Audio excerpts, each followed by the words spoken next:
technology is deflationary in every possible sense. Let me actually pull up the speech I gave. Here's a couple of the ways technology has changed or has become very deflationary. This is the price of compute over time. It's logarithmically dropped since 1940. But what's funny is between 1850 and 1940, the price of the compute stayed the same. So that was a 100-year local minima where the price of compute did not change because it was literally done by hand, right? And logarithms actually were one of the big inventions there. Log tables and the slide rule probably would have been productive there, but eventually that's sort of what ended up happening is this massive decline in compute. Now, maybe there'll be another local minima because that's all we can get out of silicon, or that's all we can get out of transistors. And there are people working very hard to make sure that Moore's law will continue, but it could be wrong. Now, here's another example that I thought was really mind-opening. I've been studying microscopy lately, and you had these local minima in microscopy because of a lack of technology, and then the electron microscope, kind of came around and so forth. But the funny thing about microscope's resolving power is it fundamentally cannot achieve more resolving power over time.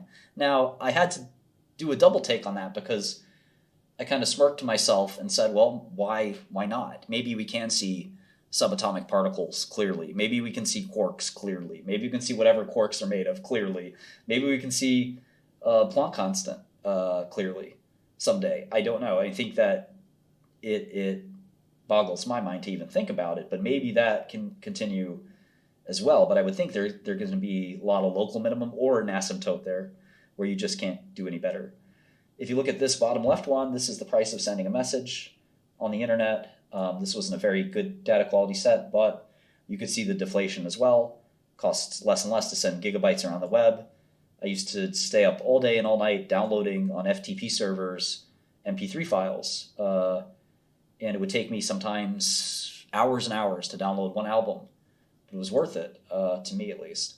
This is the number of scientific publications. So this is an inflationary idea, but it's inflationary in terms of knowledge, which if you think about the price of getting this knowledge as static, then it's really a deflationary concept, that the amount of knowledge pervading the world is the cost of that knowledge is declining extremely rapidly. This is the cost of sequencing a genome. That's dropped dramatically as well. So technology in general is obviously deflationary. We know that already. I wanted to highlight a couple of ideas here where you can have local minima due to fundamental constraints, or you could have asymptotes due to fundamental constraints. But the point is that technology inevitably will increase productivity over time, which reduces price. And we've had some goods that have increased in price over the last few decades, principally healthcare, which is something I know a lot about. Some people think I'm the problem for increasing the cost of healthcare, and of course that's nonsense. Why are some parts of society impervious to the benefits of technology? And here's a funny curve to start with, which is life expectancy. Everyone wants to live longer. It's literally the goal of everyone. But we seem to be reaching an asymptote here as well. And in fact, we're starting to see life expectancy declines in Western countries, which is really paradoxical. If you have all this great technological growth, like sequencing genome costs, data costs, compute costs, microscopes can see more scientific output, why isn't this happening with life expectancy? And that's really puzzling. And then you have national healthcare expenditures, which I have charts for this that go back way past that, but you can't blame healthcare spending on me because since 1970, we've spent more and more and more on healthcare as a percentage of our economy. It's gone from 5 or 10% to 25% of our economy is related to healthcare, which is crazy. And I actually think that it'll become 50% over time. And this isn't because of one Martin Shkreli or one Heather Bresch or one actor. This is because we have infinite demand for healthcare, and the supply of healthcare is very limited. The marginal return on healthcare is always welcome, whereas the marginal return on something like food, you could spend more money on food instead of going to CVS or, Walmart for food or Kroger. you could go to Whole Foods. And instead of going to Whole Foods, you could go to Dean and DeLuca. And instead of Dean and DeLuca, you can get something even more expensive. You could have a private chef. But eventually, the marginal return on that expenditure is limited. Same thing applies to clothing. You may not like Old Navy, and you may not like The Gap, and you may not like Abercrombie, but eventually the marginal return on the next dollar on the marginal expense is very, very limited. It's not true for healthcare. It's a very different feeling for healthcare, where we really can never be healthy enough. And if you have a lot of disposable income, the one thing that you're interested in spending that money on, if you can, is to prolong your life and quality of life especially. So here's another funny metric. Since 1940, the amount of drugs that have been FDA approved has not grown. This is a local minima.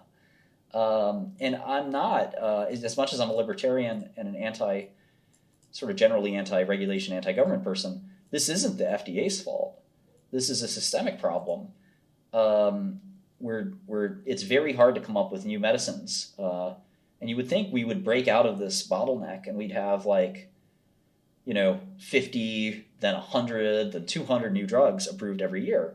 Well, it's not happening. Even though the technology we had in 1940 and the technology we have in 2023 are so far away from each other in so many ways, we still have the same number of drugs that are FDA approved, which is really bizarre kind of metric. Now, you can see it's kind of slowly growing again, and maybe it'll keep growing, but in recent years, it's been about the same. And I would hope that reaches an exponent, because the number of drugs that are approved every year is really a testament to how many great problems in medicine are solved. The only way a drug can get approved is if it solves a major problem in medicine. And I think that might give a clue as to why that sort of doesn't happen. So the long story short here is that I think one of the biggest pain points for healthcare expenditure, and why we see healthcare expense going up and up and up, but all these technology expenses going down, down, and down, is that the number of physicians we have, this is from 1900. We've had about 20 physicians per 100,000 people. And this chart has it go up to about 30, but in general, it's been fairly static over centuries. This is a couple of more zoomed in ones, where the number of new physicians per million patients has actually been fairly kind of flat to down over the last few decades. And the number of med school graduates is basically stuck in a rut there. So I think that, one of the things about drugs is it's very hard to do these clinical trials without physicians. In fact, you absolutely need physicians, and they're very much the cost of doing doing clinical trials is virtually all of the cost. So is actually getting physicians to enroll clinical trials. The actual drug part of the clinical trial is not very expensive. It's all about getting the physician motivated to take the patient out of their normal framework and workflow and into a new workflow, which is difficult. Clinical trial is a lot of work. So in my experience in pharma, the only way you can get people to take to do a clinical trial is if you pay them a lot of money. And the first thing a doctor will say when they're considering whether or not they should do a clinical trial is, how much is in it for me? And I can't say that I blame a physician for doing that, but what I can say is that I know a lot of people were pretty upset with me. And a lot of people are pretty upset that we spend more and more money on healthcare nonstop. And why is that happening? And again, I think it's a demand side function, but it doesn't mean that technology can't interfere. So what we've done, how would we change the game? How could we change everything? And I think that it's going to take place at the doctor side. So I'm not trying to say that I don't like doctors, because I have a lot of friends who are physicians. I grew up wanting to be a physician myself. So there's certainly no hatred for physicians, but I think you can still have a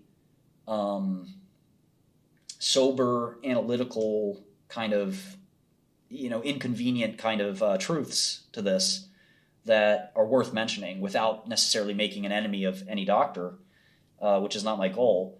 But I think if you look at the price of physicians, they're the lion's share of healthcare costs. So we spend about $4 trillion a year in America on healthcare. Only 10% of that goes to pharma. So that's one of the reasons I was kind of upset. Most people, when they get criticized in the corporate world, they quickly apologize and they quickly disappear. And they typically disappear because they get fired by their board of directors, because the board of directors says, well, if they're going after him, the CEO, him or her, they'll soon go after us. So let's get rid of this person before it's too late. And that's why most of the time these folks will resign. But I had my own company, and I had my own mind made up that I wasn't wrong. So I was very stubborn, and that reaction was more surprising than what I had to say. I think what I had to say made sense, but the defiance was actually more surprising than anything. Well, why was I so defiant? Why was I so kind of hell-bent on proving that I felt I was right, even though I knew it was kind of a hopeless attempt? Well, I really felt that I was right because I knew that pharmaceuticals are only a small part of the healthcare pie. Most of the healthcare pie, and if you think about pharmaceuticals as being downstream of a physician's decision, then all, in fact, healthcare spending is downstream of a physician's decision. So therefore, the entire body of healthcare costs come from physicians at some point. And so the problem with physicians is we have a limited supply of them, and many people feel that the AMA, who audits the medical schools and limits the amount of graduates for medical schools, creates this labor supply problem, where we have a very finite number of physicians. We have, as I mentioned, a growing healthcare demand that's embodied and explained by the amount of money we're spending. This isn't just one Martin Shkreli or one 𝗟𝗏𝗏. This is a whole country of people who want to live longer, want to be healthier, want to have more memories and more great moments of their life. This is why life expectancy has risen and risen.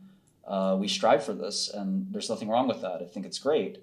But unless we had more physicians, the price of that demand for a static number of physicians will only grow and grow.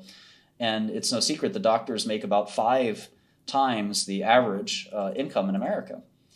Doctors have other drawbacks. The variability and quality of a physician can vary greatly depending on where you live. I live in New York City. It's not hard to find a good doctor in New York City. But if you live in Idaho or Nebraska, depending on where you live, it can be very difficult. Probably the biggest problems people have with physicians are the availability and time with a physician. And this comes back to where people have to, we're rationing kind of our time with physicians. The physician has a business. That business requires them to spend as little time with you as possible.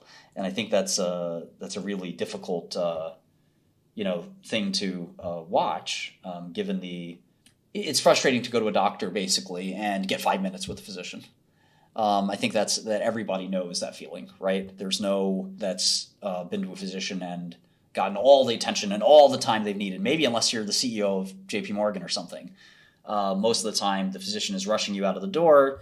You ask a stupid question and the physician looks at you funny, and the amount of disrespect that some physicians give the patient, who is mostly seen by a nurse practitioner or a physician's assistant, is really frustrating. I don't know if anybody disagrees with that, but most people wait in the physician's waiting room for an hour. You get 5 minutes with the doctor's hurrying you out before you can ask anything. Now, there are some physicians that are very friendly, but like all humans, there are some physicians that are having a bad day. There are some physicians that will cancel on you. There are some physicians that are very unfriendly. There are some physicians, again, that are very variable in that regard. But the biggest thing for me, at least, as a business person looking at this problem, is not so much that any of those things that I just mentioned, but it's actually the limits of human knowledge. I know a lot of very, very smart doctors. No doctor can keep up with all of the literature that gets published in their space. So if you're a neurologist, there's no way you can attend every conference. There's no way you could read every neurology journal.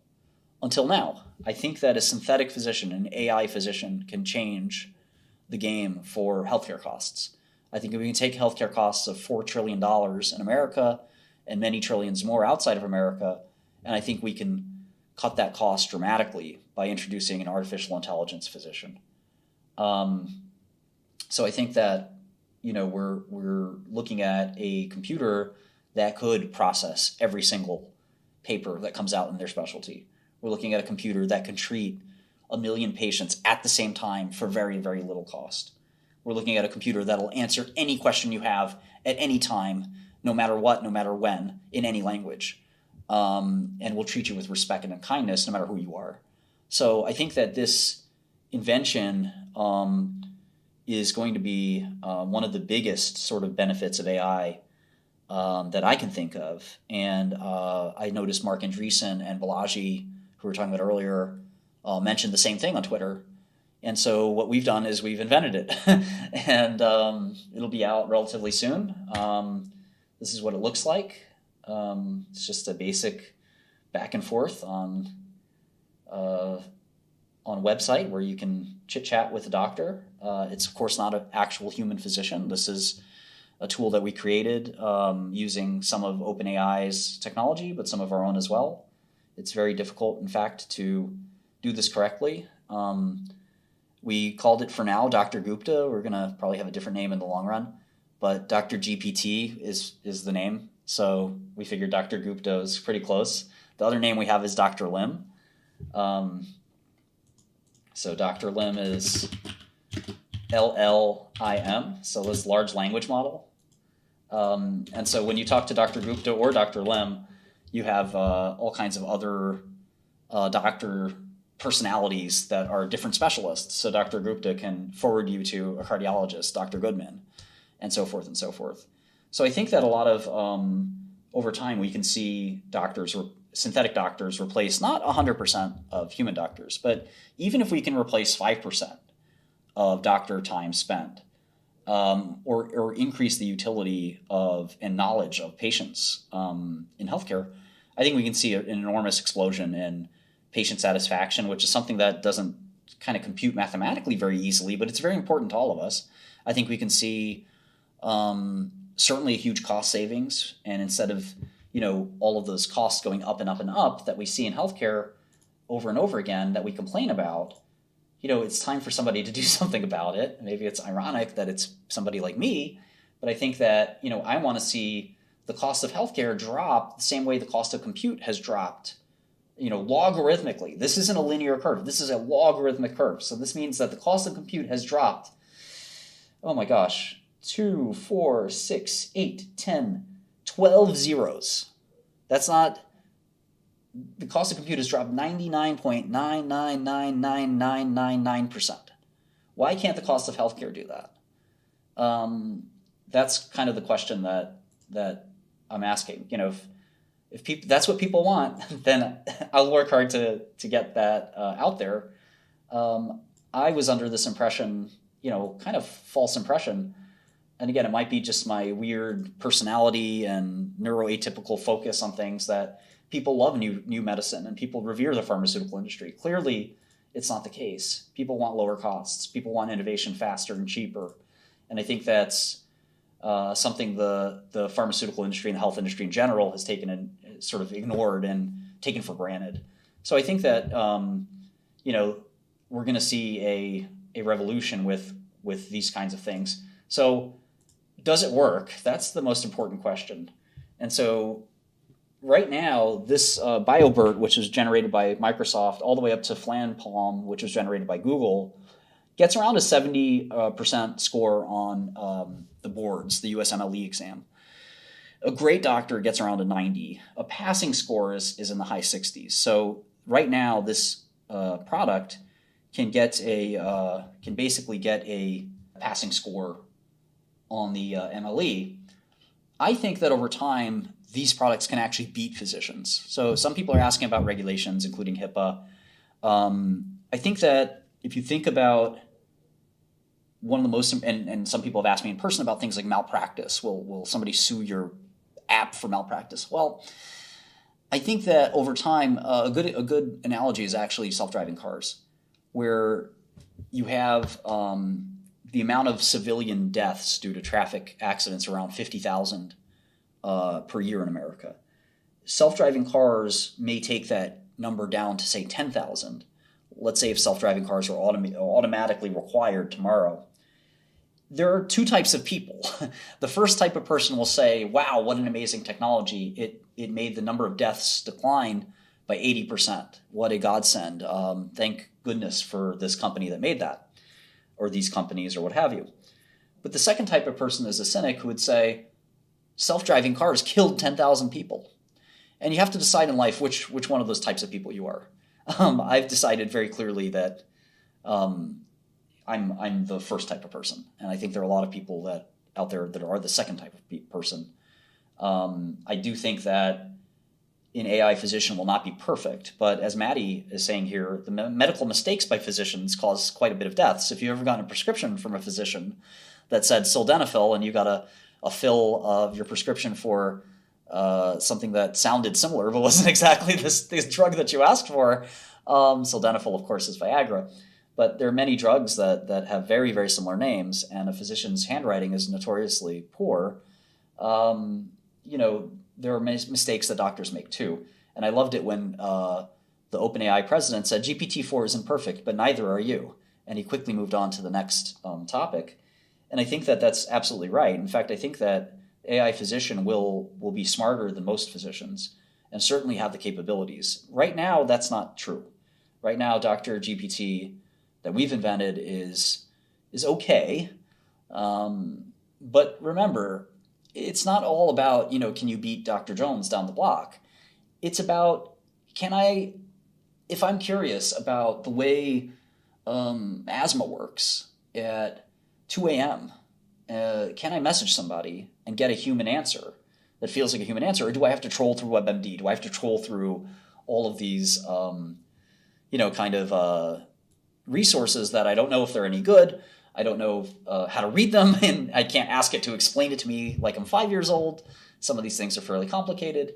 And I certainly don't have somebody that will send me new articles that says, oh, I know you have asthma. There's a new paper that came out about asthma. I read it for you because I'm an AI, and here's what it says. And that's the kind of product that I think people will like a lot, and that's the kind of product that we're building. I hope you enjoy watching it, as, I kind of tend to live stream a lot of my life. So I'm working on that kind of product right now. The great team of friends and coworkers that are fabulous, including some AI experts and people who are rapidly becoming AI experts, because this is kind of a new field. But I think the GPT revolution is real. I think that it's the devil's in sort of the details of what we make with this tool. And I think healthcare is like, a good chunk of the economy. 22 million people work in healthcare in America. 25% of expenditures are related to healthcare, and we all want to have more equitable access to healthcare. It is true that wealthy people have tremendously more access to healthcare than people who are less wealthy. So if you look outside of America, even wealth disparities within America, but outside of America, if you want a doctor and you live in rural Pakistan and you want top flight medical advice, it's just not going to happen. But what's funny about rural Pakistan is even there, people have phones. Even there, they can get medical advice. So it's very important to us philosophically that our product is free, at least for some base usage amount. So that's something that we're kind of applying across all of our software products. It's kind of what we view as this third wave of software, which is kind of this usage or user-based software pricing model, which is, you like my product, you should be able to try it at your convenience. If you like it, you can start paying for it. If you don't like it, nothing ventured, nothing gained. And this is how AWS works and several other great products. So that's kind of our approach. So anyway, the vet is another question. So we've definitely thought about veterinary medicine too.